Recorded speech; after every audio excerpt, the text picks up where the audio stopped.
পাছতেই চিকাৰীয়ে ডাউক চৰাইটোক তাৰ ঘৰলৈ নি মাংসৰ কাৰণে চৰাইটোক হত্যা কৰি দিছিল। মাইকী ডাউক চৰাইটোক হত্যা কৰি দিয়াৰ পাছতে ডাউক চৰাইৰ বাহাত থকা সৰু সৰু ডাউক চৰাইৰ পোৱালিবোৰ তাৰ মাক বিচাৰি ওলাই গৈছিল। বিলৰ মাজত ঘূৰি ফুৰা এই ডাউক চৰাইটো বিলৰ কিনাৰতেই লতা বা ঘাঁহেৰে তৈয়াৰী কৰিছিল এখন বাঁহ।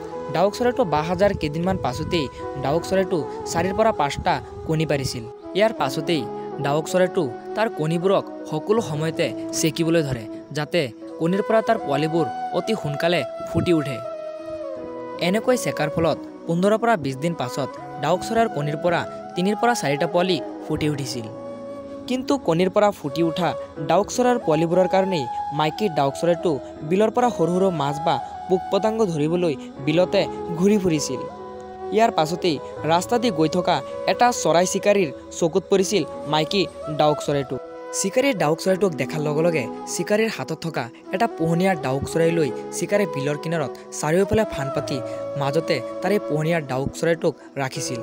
ডাউক চৰাইটোক ৰখাৰ লগে লগে চিকাৰীৰ ডাউক চৰাইটো জোৰ জোৰকৈ মাতিবলৈ ধৰে। চিকাৰীৰ ডাউক চৰাইটোৰ মাত শুনি মাইকী ডাউক চৰাইটো দৌৰি আহিছিল চিকাৰীৰ ডাউকটোৰ ওচৰত, কিন্তু চিকাৰীৰ ফানতে ফচি গৈছিল মাইকী ডাউক চৰাইটো। ইয়াৰ পাছতেই চিকাৰীয়ে ডাউক চৰাইটোক তাৰ ঘৰলৈ নি মাংসৰ কাৰণে চৰাইটোক হত্যা কৰি দিছিল। মাইকী ডাউক চৰাইটোক হত্যা কৰি দিয়াৰ পাছতে ডাউক চৰাইৰ বাহাত থকা সৰু সৰু ডাউক চৰাইৰ পোৱালিবোৰ তাৰ মাক বিচাৰি ওলাই গৈছিল বিলৰ মাজত। ইয়াৰ পাছতে এজন ব্যক্তি বিলৰ মাজত মাছ ধৰাৰ সময়তে ব্যক্তিজনৰ চকুত পৰিছিল কেইটামান সৰু সৰু ডাউক চৰাইৰ পোৱালি।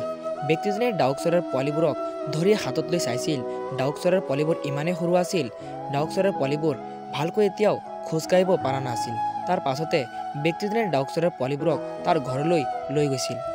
ঘৰলৈ নিয়াৰ পাছত ডাউক চৰাইৰ পোৱালি দুটাক ব্যক্তিজনে তাৰ ঘৰৰ ভিতৰত নি এৰি দিছিল। কিন্তু ডাউক চৰাইৰ পোৱালি দুটা ইমানেই সৰু আছিল, ভালকৈ এতিয়াও খোজকাঢ়িব পৰা নাছিল। তাৰ পাছতেই এই ব্যক্তিজনে ডাউক চৰাইৰ পোৱালি দুটাক এখন কাৰ্টনৰ ভিতৰত সোমাই ব্ৰইলাৰৰ দানা ভালকৈ পানীৰ লগত মিহলাই অলপ অলপকৈ ডাউক চৰাইৰ পোৱালি দুটাক খাবলৈ দিছিল। আৰু ডাউক চৰাইৰ পোৱালি দুটাও ব্যক্তিজনৰ হাতৰ পৰা অলপ অলপকৈ খাবলৈ ধৰিছিল। তেতিয়াৰ পৰাই এই ব্যক্তিজনে ডাউক চৰাইৰ পোৱালি দুটাক ভালকৈ পুহিবলৈ আৰম্ভ কৰিছিল। ব্যক্তিজনৰ মৰম ভালপোৱা পোৱাৰ কাৰণেই ডাউক চৰাইৰ পোৱালি দুটা 15 পৰা 20 দিন পাছত আগৰ পৰা বহুখিনি ডাঙৰ হৈ উঠিছিল। কিন্তু ডাউক চৰাইৰ পোৱালিকেইটাক ব্যক্তিজনে মাতিলে ব্যক্তিজনৰ কাষলৈ দৌৰি আহে চৰাইৰ পোৱালিকেইটা। ডাউক চৰাইৰ পোৱালিকেইটা সকলো সময়তে ব্যক্তিজনৰ লগতে ঘূৰিবলৈ পচন্দ কৰে। কেতিয়াবা খেতিপথাৰে ঘূৰিবলৈ লৈ যায় ডাউক চৰাইৰ পোৱালিকেইটাক, আকৌ কেতিয়াবা পোক পতংগ ধৰি ধৰি খুৱাই থাকে ডাউক চৰাইৰ পোৱালিকেইটাক। এনেকৈ 3ৰ পৰা 4 মাহ যোৱাৰ পাছত ডাউক চৰাইৰ পোৱালিকেইটা পূৰা ডাঙৰ হৈ যায়। ডাঙৰ হৈ যোৱাৰ পাছতো ডাউক চৰাইকেইটা ব্যক্তিজনক এৰি নাযায় কতোবা। সকলো সময়তে ব্যক্তিজনৰ ঘৰতে ডাউক চৰাইকেইটা থাকে। কেতিয়াবা ঘৰৰ ভিতৰত দৌৰি থাকে, আকৌ কেতিয়াবা ব্যক্তিজনৰ লগত খেলি থাকে। সকলো সময়তে ব্যক্তিজনে ডাউক চৰাইকেইটাক মৰম কৰি থাকে। তাৰে মৰম লগা দুটা ডাউক চৰাইৰ কাৰণে ব্যক্তিজনে তাৰ ঘৰৰ মাজত এখন নেটেৰে ধুনীয়াকৈ এখন ঘৰ সাজি দিছিল। ঘৰটোৰ ভিতৰতে ডাউক চৰাই দুটা থাকিবলৈ আৰম্ভ কৰিছিল।